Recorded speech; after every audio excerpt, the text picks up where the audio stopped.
Toda grande obra de arte guarda segredos, uma filosofia oculta pulsando em seu cerne. Para desvendá-los, é preciso mais que ver.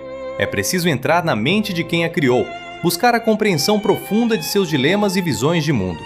Prepare-se para ver além da superfície. Vamos nessa? Vamos imaginar uma coisa. Um futuro. Um futuro encharcado de chuva, banhado pelas luzes frias de néon.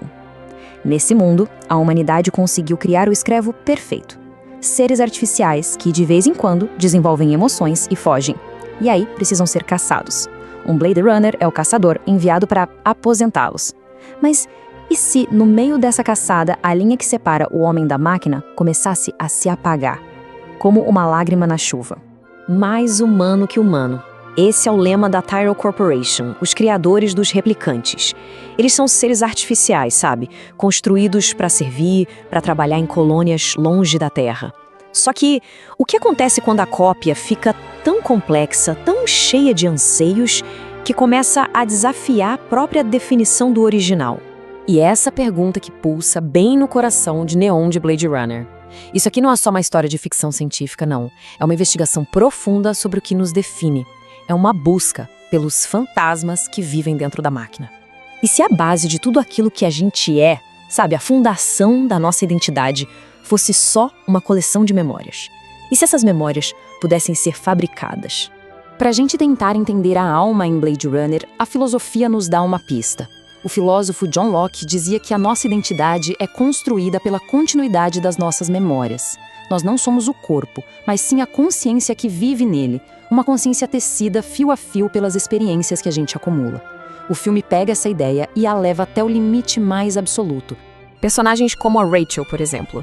Ela acredita com toda a força na sua infância, nas suas fotos de família. As memórias dela, mesmo sendo falsas, geram emoções que são totalmente reais. Formam a pessoa que ela acredita ser. Então, Deckard chega e revela para ela que tudo aquilo são implantes, as memórias da sobrinha do criador dela. E o mundo dela simplesmente desaba. E aqui que está o ponto crucial. Se uma memória que é artificial consegue produzir dor, amor e um senso de identidade que são genuínos, qual é a diferença de verdade? O filme nos força a questionar o quão frágil é a nossa própria identidade e sugere que, para a consciência que sente, a origem da memória talvez nem importe tanto assim. Nesse mundo sombrio, eles criaram um método para medir a alma, ou pelo menos aquilo que eles acreditam ser a sua manifestação mais clara. O Tasch-Voigt-Kampf é frio, clínico, preciso. Ele funciona com base numa ideia fundamental. A empatia, essa capacidade de se colocar no lugar do outro, é um traço biológico exclusivo da humanidade. A máquina pode até simular, mas ela não consegue sentir de verdade. Só que aí o filme subverte a sua própria regra de um jeito brilhante. A gente vê humanos agindo com uma frieza que chega a ser calculista, apáticos ao sofrimento alheio, e em total contraste, os replicantes demonstram amor, medo, lealdade de uma forma visceral. A empatia talvez não seja um dom biológico, mas sim uma conquista. E toda essa demonstração de emoção nos leva à motivação central deles. A rebelião dos replicantes não nasce da maldade, não. Ela nasce do impulso mais fundamental de todos, o desespero de quem encara o próprio fim. 4 anos. Esse é o tempo de vida de um replicante. É como um cronômetro dentro deles, uma sentença de morte programada. A busca deles pelo Criador não é só para um confronto, é para implorar por mais tempo, é para escapar da mortalidade. E nisso, a máquina se torna profundamente humana. É a nossa finitude, o fato de que vamos morrer, que dá valor aos nossos momentos. Roy Batty, o líder replicante, ao confrontar seu fim iminente, se torna o personagem com a consciência mais profunda da história. A luta contra o esquecimento talvez seja o traço mais humano que existe. E tudo isso nos leva a um dos momentos mais poéticos e transformadores da história do cinema.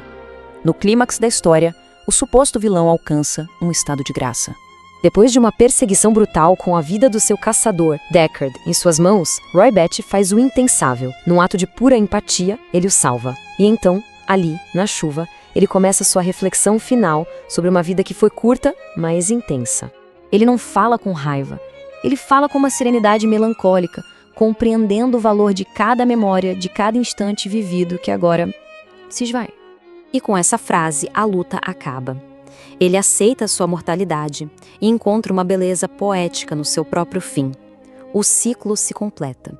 Nesse exato instante, o ponto central da história se cristaliza. As ações finais de Roy, a empatia, a reflexão poética, a aceitação da morte, são a expressão máxima da humanidade que ele tanto procurou. A máquina se torna um mestre, ensinando ao seu caçador o verdadeiro valor da vida. Mas a história não acaba ali. A lente filosófica se vira agora para o nosso protagonista, Deckard, nos deixando com a ambiguidade mais duradoura de todas. O filme vai deixando uma trilha de migalhas de pão, sabe? O sonho com o unicórnio, que seu colega Gaff parece conhecer, já que deixa para ele um origami do mesmo animal, isso sugere que a memória mais íntima de Deckard pode ser, na verdade, um implante conhecido por outras pessoas.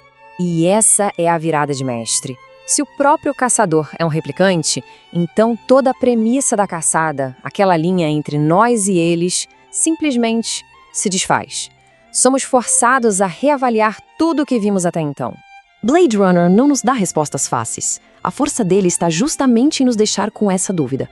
O filme sugere que a busca por uma definição do que é ser humano é a própria jornada humana. E no final, talvez tudo que a gente possa fazer é aceitar a incerteza, escolher viver e amar, não importa a nossa origem. A pergunta permanece, ecoando no tempo: o que de fato nos torna humanos? E assim, mais uma vez, mergulhamos nas profundezas de uma obra, não apenas para apreciá-la, mas para desvendar a questão filosófica que pulsa em seu cerne. Se você também anseia por essa visão que transcende o óbvio, por mergulhos filosóficos que expandem a mente, então inscreva-se no canal e ative o sininho. Assim, você não perderá nossas próximas análises e juntos continuaremos a desvendar os significados ocultos que a arte nos oferece. Até a próxima!